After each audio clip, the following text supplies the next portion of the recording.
Ora de sport cu Manuel Costache.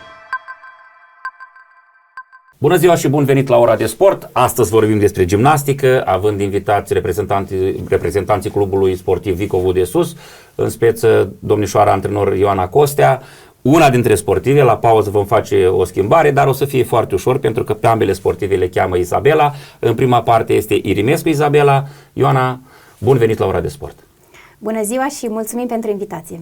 Ioana, intrăm direct în subiect pentru că înainte de a începe emisiunea am vorbit și mi-ai spus că în urmă cu nici 2 săptămâni, cred, ați fost la un concurs internațional, la un turneu în Italia, ceea ce mi se pare wow pentru un club din nordul Bucovinei să ajungă la o competiție tocmai în Italia. Cum s-a întâmplat acest lucru? Da, noi am fost în Italia, de fapt, la începutul lunii aprilie și am fost invitate de clubul unde am crescut eu, în Torino. Clubul de gimnastică ritmică și gimnastică artistică și prin această invitație am putut să participăm și la acest turneu internațional. Deci a fost și cantonament și turneu. Înseamnă că ați stat ceva. Cât timp a durat? Am stat 5 zile. 5 zile, da? Și vorbeam noi, cum ați reușit? Că implică niște costuri, ceva din punct de vedere financiar pentru un club micuț, despre care o să vorbim, să vedem cam câtă vechime are și ce palmares, pentru că deja ne-am umplut de cupe, de medalii și să vedem pe partea a doua, cum mai umplem aici de medalii și de tot ce ține de rezultatele voastre. Cine v-a ajutat să ajungeți în Italia? Părinții. Părinții, în primul rând, da? Părinții au ajutat și fetele își doreau foarte mult, deci părinții nu au ce face. Izabela, tu ești pentru prima oară în studio, cu Ioana eu mai făcut emisiuni, nu are trac, să nu ai trac. Te rog pe tine să te prezinți, pentru că așa mi se pare cel mai frumos. Prezintă-te tu ca să știe lumea cine ești și de ce faci gimnastică.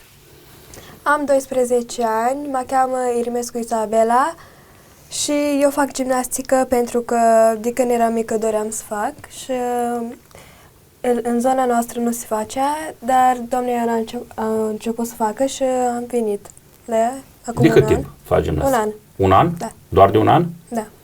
Astea toate ce sunt în fața ta, ce reprezintă? Muncă. Muncă? Uite, cel mai frumos răspuns. Muncă. Dar înseamnă că este răsplata muncii ce este în fața ta. De unde provin medaliile astea? Asta este de la noi, de la Vicovul de Sus, Cupa Grației, de la Bacău. Așa. Și astea de la Italia, Torino. Deci te-ai întors din Italia cu 2 medalii, da? Da. Păi atunci spune-mi tu despre astea 2 medalii, pentru că eu v-am văzut la concurs când la Vicov de Jos anul trecut, da? Da. V-am văzut la concurs și am văzut că acolo e cu ansambluri, cu categorii de vârstă, cu 3, cu 5. La ce probe ai luat aceste 2 medalii?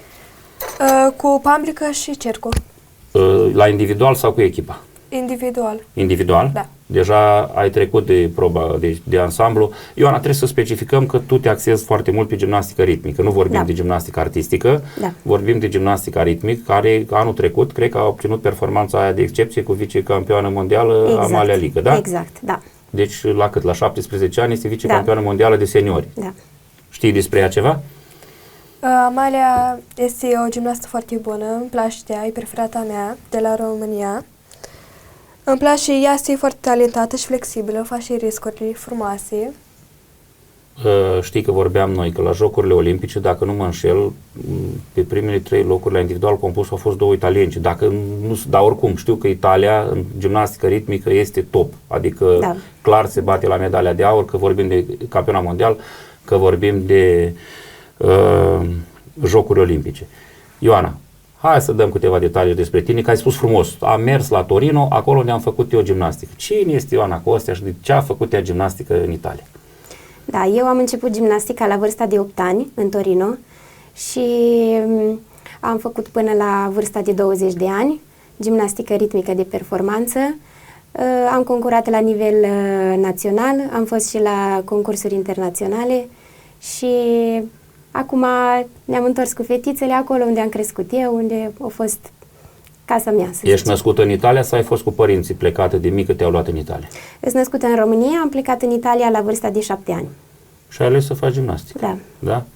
Pentru că, uite, am văzut acum o statistică, sunt foarte mulți copii născuți în străinătate care sunt în diferite sporturi și de care federațiile din România ar putea profita, pentru că ei practic sunt români, dar cu siguranță vor obține și cetățenia statului unde s-au născut și ar avea de ales între Italia și România, Germania și România sau nu știu ce stat, și se pot pierde niște copii foarte, foarte valoroși care ar putea reprezenta România. Da. Ăsta a fost și drumul tău. Ai avut propuneri să rămâi, să rămâi în Italia, să evoluezi în continuare acolo? Am avut propuneri, dar îmi doream foarte mult să mă întorc în România. Hai să venim la Izabela. Izabela, ai spus că a venit Ioana să facă gimnastică și te-ai dus la gimnastică. Ai făcut și alte sporturi sau nu? Nu, numai gimnastică. Numai gimnastică. Da. Cum sunt antrenamentele cu Ioana? E frumoasă, îmi place. Da? Da. Până să mergi la probele astea individuale, care deja sunt pe specific, aveți fel de fel de, voi aveți minge, cerc, măciuci, panglică, da, fel de obiecte. Te-am văzut și la ansamblu anul trecut. Ai început cu grupul, cu ceilalți? Da. Da? Doar de un an de zile, cum te consideri? Că ești una dintre cele experimentate de la gimnastică sau încă mai ai mult de învățat? Mai am mult de învățat. Sunt colegi mai experimentate ca tine? Da. De cât timp fac ele gimnastică? De un an, jumătate, mai mult timp au. Ioana, hai să vorbim despre treaba asta, despre Clubul Sportiv Vicov de Sus. Clubul Sportiv Vicov de Sus mai are și alte ramuri, da? Dar să vorbim despre gimnastică. Cum ați ajuns să faceți gimnastică la Vicov de Sus? Am început acum 2 ani cu 2 grupe la nivel de inițiere, iar de anul trecut, din iulie, am început cu o grupă de performanță la Clubul Sportiv Vicov de Sus. Și câți copii ai în momentul de față? În momentul de față avem în jur de 80 de fetițe, din care doar 30 se antrenează mai multe ore, iar restul fac gimnastică de inițiere. La inițiere, cum ar veni, da? Dar mi se pare foarte mult, 80 de copii. Adică sunt, eu știu, cluburi de fotbal care n-au 100 de juniori cu toate grupele. Și ca să faci 30 performanță, 50 inițiere, faci față? Da, adevărul e că de mai bine de jumătate de an lucrez împreună cu Irina Ungurean, o fată care este o fostă gimnastă de performanță în gimnastică artistică, ea a performat la Unești și lucrăm împreună, deci nu sunt singură. Păi asta era și întrebarea, dacă te ajută cineva. Cum structurați antrenamentele și unde le faci? Antrenamentele le facem la campus și la sala din Est, din Vicov de Sus, la școala din Est. Aveți condiții bune. Da, avem condiții foarte bune, mulțumim primăriei pentru săli și toate condițiile. Cel mai mult la campus și fetele care fac performanță se antrenează 12 ore pe săptămână, iar la inițiere 2 ore pe săptămână. Ce înseamnă 12 ore pe săptămână? Câte antrenamente a cât timp? 4 zile de 3 ore. 4 zile de 3 ore. Păi atunci vin la tine, Izabela. Când mai faci școală? Păi da, hai să vedem, că toată lumea trebuie să facem treaba asta, să arătăm copiilor, în primul rând, că se poate și școală și sport. Da? Și tu trebuie să ne explici, pentru că eu știu că ești un copil foarte bun la școală, cum poți tu face, uite, 12 ore pe săptămână, le ai dedicate gimnasticii. Și nu degeaba, că ai spus clar, muncă, da? Și se vede rezultatul muncii. Dacă n-ai fi muncit cele 12 ore, n-ai fi avut medalile astea, clar. Cum împaci școala cu sportul? La ora 12 mă duc la școală și la 5 mă întorc. Mă duc acasă, mă schimb și mă duc direct la gimnastică 3 ore. Și la 8 vin și scriu temele și învăț pentru următoarea zi. Mai ai timp de învățat și a doua zi dimineață, dacă trebuie, Da. da?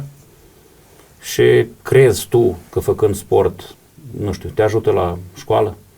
Ești mai concentrat, mai atent, știi să-ți dozezi efortul, pentru că în sport înveți multe lucruri. În primul rând să asculți, da? Că dacă faci de capul tău, sunt convins că o să greșești un exercițiu. Trebuie să faci la perfecțiune ceea ce spune antrenorul. Crezi că sportul ajută la îmbunătățirea performanțelor școlare? Da, cred că ajută. Munca ta se vede, de exemplu, pentru că e greu, 12 ore pe săptămână, punem ori 4 săptămâni, vezi că săptămânile astea sunt și în vacanță, adică tu ai de muncit mult la gimnastică ca să poți să obții medaliile astea. De un an de zile de când faci gimnastică, se vede rezultatul? Da. La școală vreau să spun, da? Și la școală, da. Da? Ok. Idolul tău în gimnastică, acum vorbim de gimnastică ritmică, poți să mergem la gimnastica românească, care anul ăsta face 50 de ani de la primul 10, da, este anul Nadia Comănici, toată lumea știe, ne mântâim cu lucrul ăsta, toate gimnastele din lume doresc să fie Nadia Comăneci, ceea ce pe noi românii ne fac, clar că suntem mândri, că nu este, nu știu, una din Uniunea Sovietică sau din fosta Republică Democrată Germană, cu care ne mai luptam noi pe vremuri. Toate gimnastele din lume vor să fie Nadia Comăneci. Care este idolul tău în gimnastică? Din Italia este Sofia Rafaeli și din România este Amalia. Amalia, da? Urmărești evoluția Amaliei? Da. Da? E foarte bună, da. Ce se mai întâmplă, Ioana, cu gimnastica ritmică românească? Au fost niște scandaluri, dacă nu mă înșel, pe acolo, pe la federații, tot cu niște gimnaste care au spus că au fost, nu știu cum, abuzate, maltratate, că nu știu cum să le spun pe timpul perioadei. Unele din ele cred că sunt și în activitate, Piscupescu sau despre cine e vorba, nu? Da. Da, au fost scandaluri, noi nu cunoaștem exact ce s-a întâmplat și nu putem spune exact cine are dreptate și cine a greșit. Dar mergem înainte pe drumul nostru și noi știm că trebuie să ne antrenăm frumos, fără abuzuri, adică cel mai bine este antrenamentul din pasiune, nu forțat, nu... Da, știi cum, ea fiind mai tânără, e clar că o urmărești pe Amalia. Tu cred că știi de doamna Deleanu, da? Că din punctul nostru de vedere este cea mai mare gimnastă la gimnastică ritmică și atunci când s-a lăsat, că ea s-a lăsat deodată așa la o vârstă în care mai putea practica gimnastica, în momentul când a făcut primul trofeu internațional Irina Deleanu, au venit cele mai buni gimnaste din lume. Dar toate țările alea, cum ar fi Italia, acum atunci erau susținuți URSS, era Belarus, Ucraina, au venit din Franța, din Italia, din Germania, au venit cele mai buni gimnaste, deci se făcuse acel trofeu în România, care era un fel de campionat mondial. Și asta nu poate decât să ne facă mândri că am avut așa o gimnastă mare, la, nu știu, cred că a fost la 2 ediții de Jocuri Olimpice sau ceva de genul, nu știu, dar cert este că prin Amalia Lică, gimnastica ritmică este pe un drum foarte bun. Revin la Izabela, ce îți dorești tu pe viitor, practic, în gimnastică? În ce clasă ești? A 5-a. A 5-a.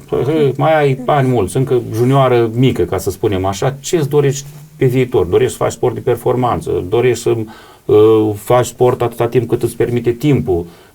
Pe viitor, cu sportul, ce visuri ai? Să ajung la Olympics.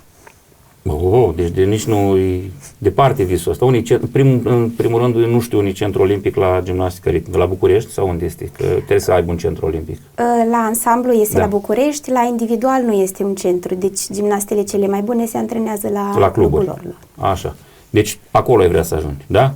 Uite, vezi că eu acum vreau să spun ce a spus domnișoara antrenor, că dacă este să mergi, trebuie să te rupi de familie și ai plecat. Deci te duci la București și acolo, sub supravegherea altor antrenori, trebuie să faci tot ce spun pentru a îmbunătăți aceste medalii cu altele mult mai prețioase la concursuri mult mai puternice. Deci visul tău este să devii gimnastă de performanță. Da? Da. Crezi că se poate? Da, prin mult efort și muncă. Doar muncă și efort, atâta trebuie? Ce-ți mai trebuie ca să ajungi, nu știu, în momentul de față, după un an de zile? E puțin timp așa ca să spui tu, să te autoevaluezi, da? Care ar fi punctele tale forte și unde crezi că ar mai trebui să lucrezi ca să îmbunătățești? La flexibilitate trebuie să mai lucrez mult. Așa, și punctele tare ale tale, unde crezi tu că ești cel mai bună? Cea mai bună, nu contează, poate ai un aparat preferat care e util, la acolo chiar excelezi și te simți tu bine cu acel obiect. La riscuri cu cercul. Cu cercul, da? Da. Toate exercițiile astea bănuiesc că au un grad de dificultate care se punctează, îți dorești să le perfecționezi tot timpul? Da. Cum este, Ioana, să te descurci cu 30 de sportive la performanță? Pentru că, uite, ea este la cerc, vine Isabela cea mică, care o fi bună la, nu știu, la panglică, mai ai la minge, trebuie să fii focusată pe toate și în 3 ore, cu 30 de gimnaste, mi se pare greu. Da, ele de fapt nu lucrează toate 30 împreună, sunt împărțite în 2 grupe, lucrează separat, deci sunt 15 și 15. Adevărul că cu 30 de fetițe este imposibil, fiindcă ele lucrează foarte mult pe individual și ne ia foarte mult timp pentru fiecare gimnastă să creăm coreografia corectă pentru fiecare, să corectăm greșelile și să muncim cu fiecare. Deci ne ia foarte mult timp. Și ansamblurile? Lucrăm și pe ansamblu, depinde de perioadă. Noi acum ne-am focusat mai mult pe individual, dar la toamnă o să lucrăm foarte mult pe ansamblu. Păi hai că eu îți spun o întrebare încuietoare. La concursul ăsta, care e imediat, când e? 2 săptămâni, o săptămână, nici nu știu, că urmează la Volovăț, la domnul Edi, am văzut și anul trecut. Mergi cu individualul sau cu ansamblurile? Mergem cu individual. Cu individualul, da? Deci cu grupa de performanță. Mergem cu grupa de performanță, dar și cu câteva fetițe de la grupele de inițiere care sunt foarte pasionate și vor să participe. Voi deja sunteți câteva cluburi acolo în zona Rădăuțului, Da. Gimnastică multă, mă bucur că faceți competiții prin rotație și mergeți Vicovul de sus la Vicovul de jos și viceversa la Volovăț, cred că este și la Putna acum, dacă nu mă înșel, competiții, cred că face domnul Crețan sau cea de la Putna se organizează la Volovăț, ceva de genul. Da. Unde ați mai avut? Cred că și la Rădăuț se mai organizează, că sunt o grămadă de cluburi. Cum reușiți să gestionați rivalitatea asta așa locală? Eu zic că e un lucru frumos, fiindcă ne ajută să fim mai motivate și să ne antrenăm mai mult ca să fim cât mai buni. Eu v-am văzut la competiții la Vicovul de Jos și deși acolo e o tradiție mare în handbal, că la Vicovul de Jos handbalul e la putere. Eu, mai multă lume ca la gimnastică, acolo nu am văzut. Am văzut la Volovăț când a fost campionatul național de Coanchido, dar acolo au venit multe cluburi din toată țara. Dar pentru, nici nu știu, că ați fost 4-5 cluburi acolo la Vicovul de Jos, mi s-a părut extraordinar să văd tribunile pline. Pentru că, cum e Izabela, cu mămica, cu bunica, cu verișorii, cu toată lumea, deci toți gimnaștii de acolo din zonă au venit cu familiile, încurajări, spectacol frumos și voi, antrenoarele, ați fost juriu. Da. Acum se jurizează corect atunci când doar aveți fiecare. Eu mi-aș da notă mai mare la a meu sau este obiectivitate practic pentru a învăța din concursuri. Cum vă descurcați în juriu? Clar trebuie să fie obiectivitate, pentru că în primul rând este munca copiilor și trebuie să-i respectăm. Dar nu e mereu așa. Nu e mereu așa, nu? Da.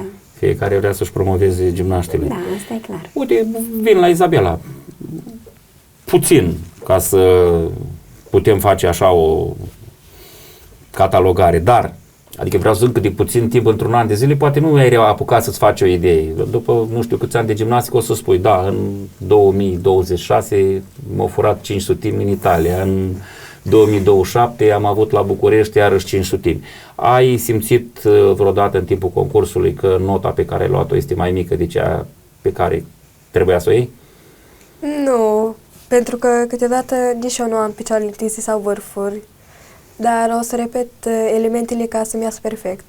Niciodată să nu totdeauna să gândești așa, asta am vrut să spun, niciodată să nu dai vina pe arbitru. Să spui, domnule, din că, uite, tu ai dat cel mai bun răspuns. N-am fost eu cum trebuie și nota este meritată. Pentru că de aici, dacă este fair play în sport și vă respectați voi între voi sportivi, respectați antrenorii și arbitrii, nu o să fie niciodată nicio problemă, dar în gimnastică doar pe vremuri cu arbitrile, că și Nadia, că dacă tot ajungem la Nadia a fost furată rău de tot, da, la unele competiții, pentru că așa erau vremurile de atunci. În momentul de față, nu știu, codurile astea de punctaj se schimbă de la an la an. Da. La voi cum e codul de punctaj la ritmică? E la fel ca că e altfel, că am văzut numai știu că la gimnastică artistică e până în 15 sau ceva de genul, la voi am văzut cu 28, 30, nici nu mai știu cum sunt codurile astea. Da, la noi sunt 3 note, o notă pe execuție, maxim 10, o notă pe partea artistică, maxim 10 și o notă la dificultate e deschisă, deci nu este un maxim. Deci 30, cum am zis eu, e bine, e maximum 30 dacă putea să ia cineva. Nu, se poate mai mult. Se poate mai mult? Da, fetele care au nivel foarte înalt au la dificultate peste 10 și atunci nota ajunge la 28, 29, ținând cont că la execuție e imposibil să ia 10. Da, ți-am spus că m-am uitat la Jocurile Olimpice și am văzut gimnastele din Italia, nu știu dacă nu era din Bulgaria, a fost una foarte, nu știu dacă n-a luat chiar podium, din Ucraina. Da. Am văzut și eu mă bucur că anul trecut Amalia Lică a reușit să aducă o medalie olimpică, asta se socotește la campionatul mondial. Ne apropiem de pauza de la ora de sport și nu pot să închei fără a adresa o ultimă întrebare domnișoarei Izabela Irimescu, pentru că o să intre Izabela Pojoga în partea a doua. Izabela, privind tot ce ai văzut până acum, într-un an de zile, este acest sport un sport frumos care se merită să fie practicat? Da, este foarte frumos, dar trebuie să lucrezi foarte mult ca să ajungi la un nivel foarte înalt. Ok, până să luăm pauză, promiți că dublezi numărul medalilor ca să mai facem la anul emisiune să nu încapă medalile pe masă? Da? Da, Dar mai am vreau acasă, dar nu le-am luat pe tati. Ok, atunci până să încheiem, care este următoarea competiție la care vei participa și ce îți propui? La Bacău, La Bacău? primul concurs prin federație. Primul prin federație. Brașov. La Brașov, da. La Brașov? Da, Primul prin s-a federație. schimbat. Ok, e un concurs tare, e clar, dacă e prin federație, ce îți propui acolo? Să iau locul întâi și să am picioarele întinse, vârfuri, să nu scap obiectul. Revii la treaba aia cu flexibilitatea. Da. Da, acolo. Bun. Luăm o scurtă pauză la ora de sport și revenim imediat cu o a doua gimnastă de la Clubul Sportiv Vicovu de Sus. Revenim imediat și vom asculta povestea Clubului Sportiv Vicovu de Sus la secția de gimnastică. Ora de sport cu Manuel Costache. Revenim în direct la ora de sport. În pauză am schimbat decorul, în speță am umplut masa din studio cu medalii, am adus noi cupe, pentru că avem o gimnastă care are un coc exact ca la concurs și te-aș ruga pe tine să te prezinți. Cum te cheamă, câți ani ai și de cât timp faci gimnastică?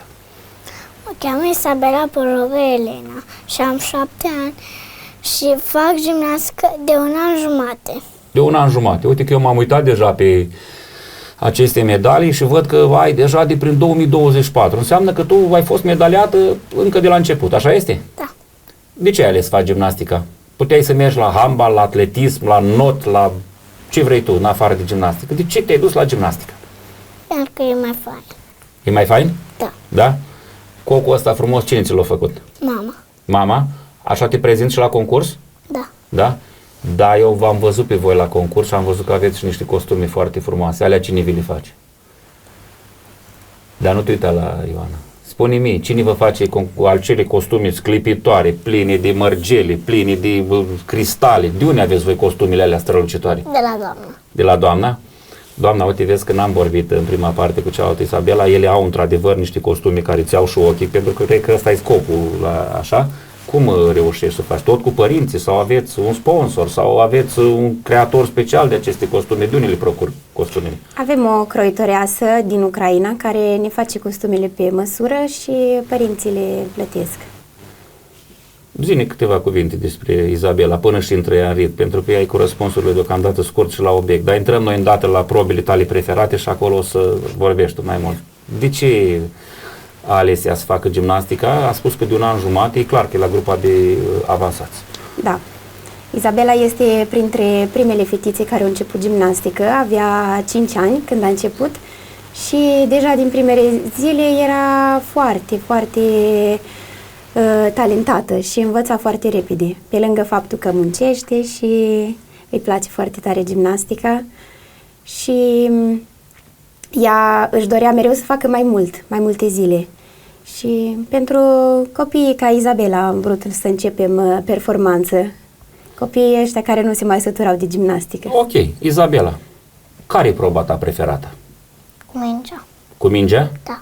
Și dintre medaliile astea, dar fără să le răscolești, tu care crezi tu că e cea mai prețioasă din tot ce ai, din salva asta de medalii, așa, numai te uiți așa la ele, aia, uite aici spune așa, Cupa Grației Vicovu de Sus. La ce probă ai luat medalia asta? Cu ansamblu, cu mingea, cu cercul, cu ce ai luat? Unde ai luat medalia?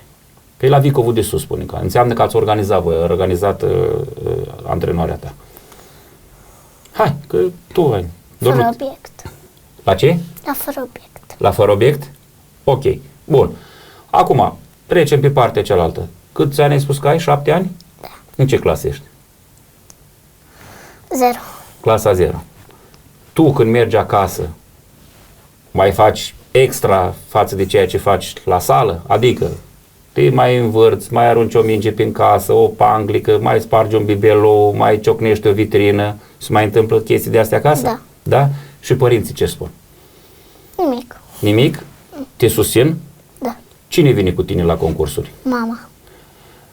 Ai fost în Italia și tu? Da. Și cum a fost în Italia? Bine. Bine, dar mai dezvoltă așa un pic. Eu știu că a fost bine. La ce, spune, de exemplu, ca să audă lumea, la ce probe ai concurat, ce medalie ai luat? Pentru că eu am văzut o medalie de acolo, de la din Italia? Deja numai așa că sunt multe, aici prea multe, nu pot să mă uit la toate. Ai fost cu mama în Italia? Da, Ok. La câte probe ai concurat și ce medalii ai luat? la 2. Care sunt alea? Nu medaliile, probele. Spune-mi tu la ce probe ai fost. Coartă și fără obiect. Și ce locuri au fost? 1, 2, 3, ce locuri ai luat? 1.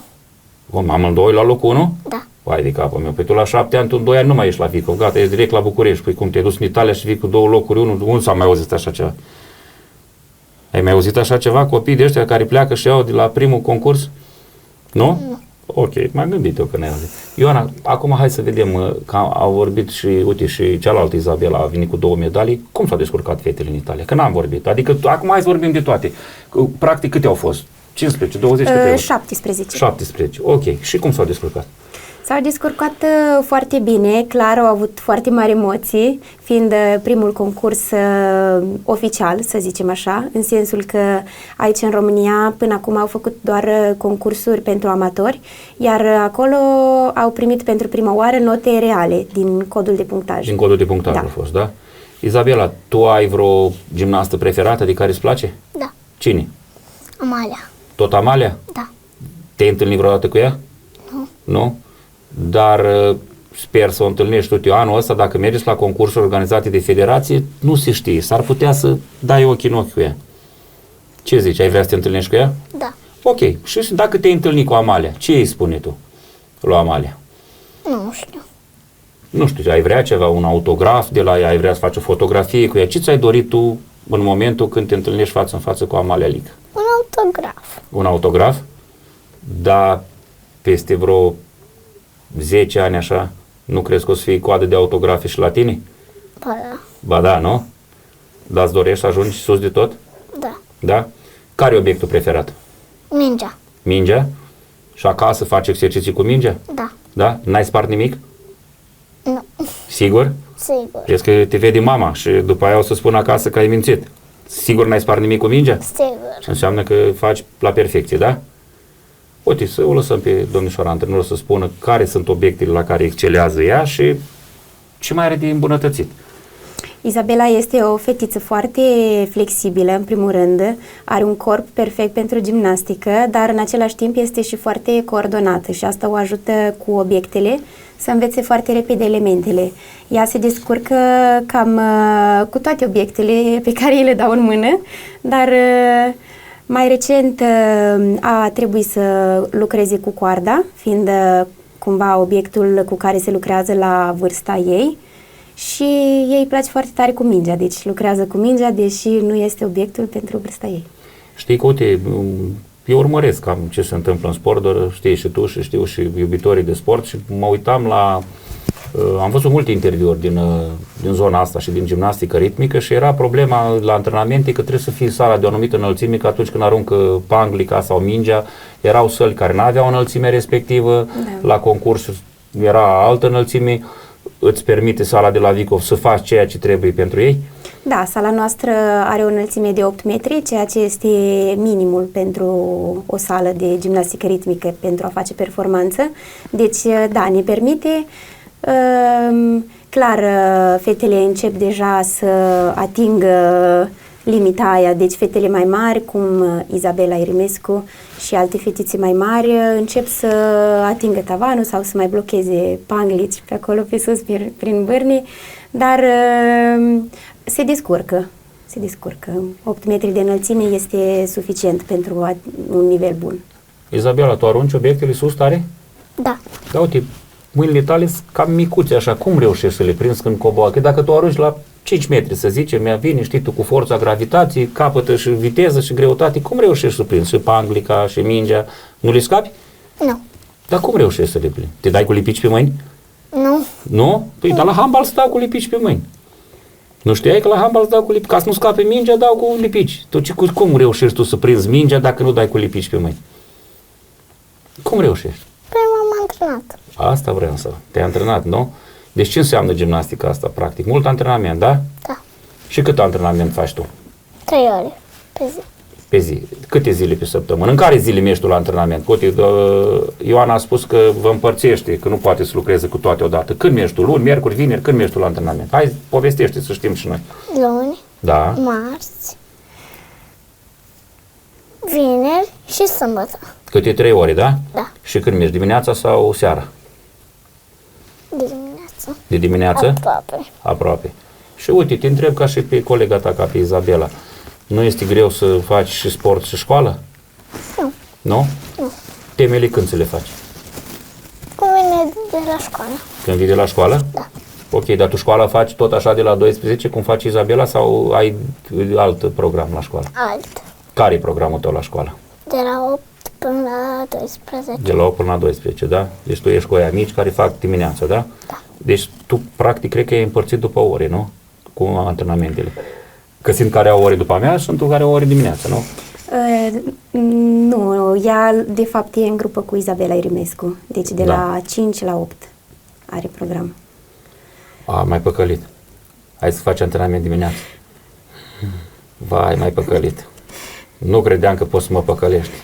Dimineața când am suntem uitat. în vacanță. Așa, te vezi, deci ai avut dreptate. Ai făcut și dimineața. Deci gata, am retrag cuvintele, nu mai păcălit, ai făcut și antrenament dimineața. Cum este o oră, 9 ore, că faci 3 ore? Cum sunt acele 3 ore de antrenament cu domnișoara Ioana? Foarte bine. Sunt frumoase? Da. Sunt intense? Da. Faceți doar cu aparatele sau faceți, nu știu, mai alergați, mai faceți tumbe, vă rostogoliți, vă întindeți? Ce faceți voi la antrenament? Ne rostogolim. Da? Și uite, Izabela a zis că ea trebuie să mai lucreze la flexibilitate. Tu la ce trebuie să mai lucrezi? La nimic. Ești perfectă? Da. Ok, gata, nu mai am întrebări. Am terminat interviul cu tine. Deci tu ești perfectă și cu siguranță în 2 ani te vedem la televizor. Cam așa e, da? Da. Ok, gata, mergem la Ioana. Ioana, deci deja ți-ai făcut obiectivul cu Clubul Sportiv Vicov de Sus, ai o gimnastă perfectă, într-un an jumate. Nici nu vreau să mă gândesc peste vreo 2 ani unde te oprești, că nu mai există limită. Ea e perfectă, de medalele astea deja vorbesc de la sine. Cine te-a ajutat să faci această secție de gimnastică la Vicov de Sus? M-a ajutat familia, în primul rând, de departe, fiindcă familia este în Italia, dar m-au ajutat și persoanele de lângă mine, vecini, persoane apropiate. Ok, și de unde e inițiativa asta? Pentru că la Vicov de Sus se dezvoltă sportul frumos, sunt mai multe ramuri și tu ne-ai avut deschiderea asta la Vicov. Puteai să mergi, nu știu, la Rădăuț, că tot era aproape, că ce mi Vicov, ce mi Rădăuț. Dacă acum copii, am și vorbit în prima parte că sunt multe secții și sunt copii peste tot. Da. Cum ai ajuns la Vicov de Sus? Am vorbit cu domnul Bâru și l-am întrebat dacă vrea să facem secția de gimnastică ritmică la clubul sportiv din Vicov de Sus. Mi-am dorit să fie la Vicov, fiindcă acolo e casa noastră. L-am văzut și pe domnul primar prezent pe la competițiile care le organizați. Da, Cred că ați făcut în decembrie ceva, nu? Da. Și a fost prezent. Și ai mai avut și alte competiții la Vicov de Sus, nu? Da. În afară de care sunt competițiile care le organizați voi ca și organizator? Am avut în septembrie Cupa Grației și în noiembrie Cupa Toamnei. Apoi am avut în decembrie un spectacol și acum recent am avut din nou un spectacol tot la Casa de Cultură. Domnul primar a fost mai mereu prezent la toate evenimentele noastre, ne susține mereu și chiar îi mulțumim. Izabela, tu mai ai frați? Da. Și ei fac sport sau nu? Soarele mele. Ce fac? Ce sport fac? Gimnastică. Tot gimnastică? Da. Voi, leu, și cum vă antrenați voi toate acasă, toate odată? Că nu știu, va ajunge casa așa la toate? Da. Da? E bun atunci. La concursul cine te susține din tribună? Mama, ai zis că vine peste tot, dar nu mai vine și tata, și bunica, și mătușa, și vecinul. Cine te aplaudă pe tine cel mai tare la concursul? Tata și mama. Tata și mama, eram sigur. Deci sunteți o familie de gimnaste, da? Da. Ok. Câte surori mai are? Fac și ele? De seamă, tot așa la experimentat sau sunt mai după Da, ea? Izabela are o surioară cu un an mai mare, Antonia Pojoga, care este și ea la grupa de performanță și are o surioară mai mică, de 2 ani, nu? Sau 3? 3 ani, Sofia, care a început și ea gimnastica de ceva timp. Bine, face foarte mult acasă, e clar, cu soroarele mai mari învață, dar la club a început de puțin. E Uite, încă Izabela mică. spunea că următorul concurs e la Brașov, concurs sub egida Federației. Da. Deja ai riscat sau, cum să spun, vrei să le duci la... Astea nu mai sunt concursurile de la Vicov de jos ori la Volovăț. Exact. Este cu cod de punctaj, cu arbitrii Federației. E un risc sau ai încredere efectiv în ele? Am încredere în ele, știu că au muncit foarte mult, știu că o să fie greu, concurența este mare, dar trebuie să începem. Chiar dacă nu o să luăm de la început note foarte mari sau rezultate ca pe înălțimea lor, dar o să muncim, măcar aflăm la ce nivel suntem și știm cum să ajungem mai sus. Nu, dar mie mi-a plăcut. Izabela Erimescu a spus clar în prima parte că pe ea noi, adică ea știe că greșește, că așa, și are de învățat. Și atunci mă gândesc că la un cod de punctaj aplicat la sânge, discutându-l cu tine după concurs, o să-i spui, uite, te-a penalizat aici, că Da. clar aveți acum și înregistrări și vedeți, te-a penalizat aici pentru asta, aici pentru asta, aici pentru asta. Și ele au numai de învățat. Exact. O să știm exact unde au greșit. Chiar se pot avea feedback-uri chiar și de la arbitrii, care sunt toți arbitrii cu carnet de arbitru, deci toți arbitrii experimentați cu... Acolo, clar, carnet. notele sunt obiective, Da. nu mai avem... Da. Izabela, tu ai fost supărată vreodată pe vreo notă? Crezi că ai luat o notă mai mică decât meritai? Da. Da? La Da. ce concurs crezi tu că ai luat nota mai mică decât trebuia să iei? Unde a fost concursul ăla? La Buzău. La Buzău? Deci, cu alte cuvinte, la Buzău te-au defavorizat arbitrii, da? Da. A fost tot concursul sub egida Federației? Da. Și ce loc ai luat acolo? Nu? Ai fost tu la un turneu? Da, tot turnee pentru amatori. Deci Da. la Brașov o să fie primul sub egida Federației, că până acum n-am avut carnet de legitimare. Ok. Și ce s-a întâmplat la Buzău de 10 ani? Sau, mă rog, așa simțea că a fost.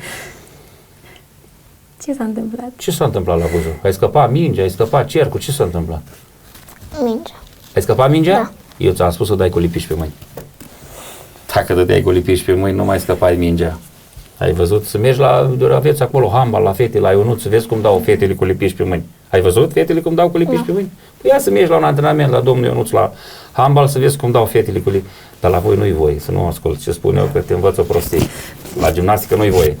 La gimnastică dați doar cu praf din ăla, cu nu știu ce aveți voi, ca să fii, nu știu, cu transpirația, că am văzut la gimnastică Da, să artistică nu cel alunice. puțin, să nu alunice. Ioana, unde vrei să te oprești cu fetițele astea? Pentru că 80 de fetițe și rezultatele apărându-te, avem aici o adevărată salbă de medalii, cupele în partea asta, la altă doar la un sportiv. Am avut-o și pe Izabela Erimescu în prima parte. Știi că totdeauna rezultatele și performanțele unui club atrag alt sportiv. Zice, uite acolo, s-au luat, s-au dus, sau mai ales faptul că e dus în Italia, uite, merg la Buzău, la Brașov. Nu toată lumea își permite. Da, noi nu ne gândim neapărat să atragem cât mai mulți copii, să avem o cantitate mare de copii. Ne gândim mai mult la calitatea antrenamentelor, să lucreze în condiții cât mai bune. Deci în fiecare grupă să nu fie mai mult de 15, altfel nu reușim să muncim cum ar trebui. Deja sunteți două antrenori. Nu crezi Da. că mai este loc de încă una? Dacă mai vin copii din spate? Da. Crezi că da, Da. nu? Ai colegi, ai posibilitatea să mai aduci pe cineva? Deocamdată nu prea avem, dar dacă o să fie nevoie, o să căutăm. Sunt fete de la noi din zonă care sunt pe la alte cluburi din țară sau la lot? Ai cunoștință? În sunt. gimnastică În ritmică, gimnastică ritmică, da. nu. Nu sunt, nu? Nu. Nu mai știu că și acolo lotul s-a divizat, s-a făcut, nici nu mai știu câți la cluburi, câți la București, cum ai spus și tu că doar ansamblurile sunt la București, Da. nu? Și restul sunt la cluburi. Cert este că această medalie mondială de anul trecut este o încununare a muncii și să sperăm că nu ne oprim aici. Să sperăm că o vedem pe Amalia, e Amalia idolul tău, da? Da. La Jocurile Olimpice te-ai uitat? Nu? Hai de capul meu, dar să vezi acolo fetele din Italia, unde ai fost tu, ce buni sunt fetele din Italia. Au luat niște punctaje, au ridicat sala în picioare. O să-ți arate antrenoarea ta să vezi, uite, din Bulgaria, din Ucraina, parcă asta am văzut eu fetele. Da, Italia, Bulgaria, Ucraina sunt cele mai bune. Da.